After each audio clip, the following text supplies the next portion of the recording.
kulanti wacan oo wanaagsan asxaabta sharafta leh waxaan idinku salaamayaa salaamta islaamka assalaamu calaykum waraxmatullaahi wabarakaatuh mudan haddii ay tahay marka kugu horreeyay oo taa soo booqato channelka Soomaaliyeed oo waxaan kaaga codsanayaa si sharaf leh inaad channelka Soomaaliyeed subscribe aad u saarto gambaleelkana aad furato page-ka Suleymaan Soomaaliyeedna waxaan kaa codsanayaa inaad sarto mowduuciga maanta waxaan kaga hadli doonaa taariikhda Ra'iisul Wasaarihii ee Soomaaliya Xasan Cali Khayre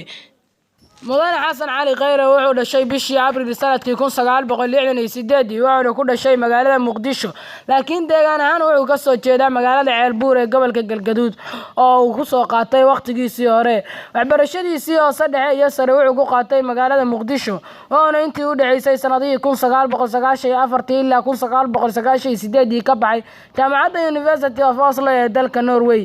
taasoo ka diyaariyay darajadiisii koobaad ee cilmiga siyaasadda iyo psychology-ga darajadii labaad ee masarka wuxuu ka qaatay jaamacadda Thalagowin ee dalka Iceland sanadkii 2001 wuxuu noqday shakhsi si weyn ugu dhaqdhaqaaqa bulshada Soomaaliyeed ee ku dhaqan magaalada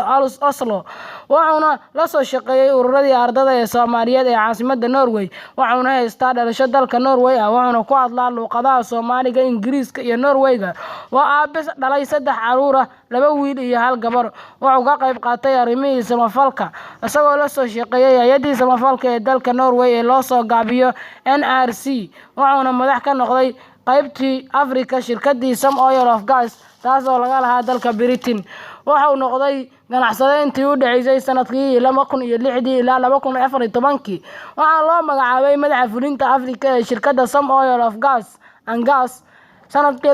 2014 23 bishii labaad sanadkii 2017 waxa uu madaxweyne Farmaajo u magacaabay ra'iisul wasaaraha Soomaaliya ugu dambeyn waxa xilka looga qaaday mooshin ay soo rogeen baarlamaanka Soomaaliya mudan Xasan Cali Khayre haatan wuxuu ka tirsan yahay mucaaradka ka soo horjeeda madaxweyne Farmaajo waana musharax u taagan qabashada xilka madaxtinimada dalka Soomaaliya.